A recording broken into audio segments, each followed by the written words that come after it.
Hi నమస్తే welcome to cook with Shruti YouTube channel. అందరూ ఎలా ఉన్నారు? ఈరోజు మనం స్పాంజీ ఎగ్ కేక్ ఎయిర్ ఫ్రైయర్లో ఎలా చేయాలో తెలుసుకుందాం.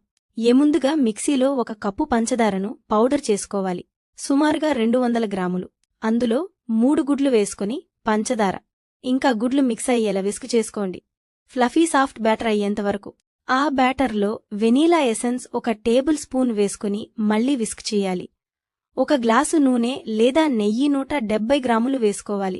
గుర్తుపెట్టుకోండి, మీరు ఏ గ్లాస్తో పంచదార తీసుకున్నారో అదే గ్లాస్ వాడాలి నూనెకి ఇంకా మైదాకి. ఇప్పుడు 1 టేబుల్ స్పూన్ బేకింగ్ పౌడర్ వేసుకోవాలి.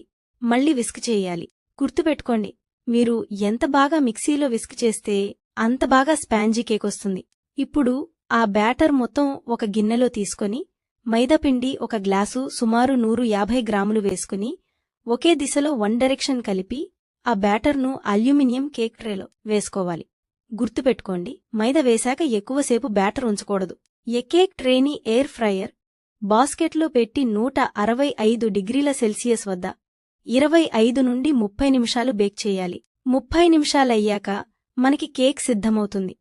1 ప్లేట్లోకి తీసుకుని సర్వ్ చేసుకుంటే రుచికరమైన కేక్ రెడీ. మీరు ప్రయత్నించి ఎలా వచ్చిందో కామెంట్ చేయండి. మీకు ఈ వీడియో నచ్చినట్లయితే like, share and subscribe to cook with Shruti.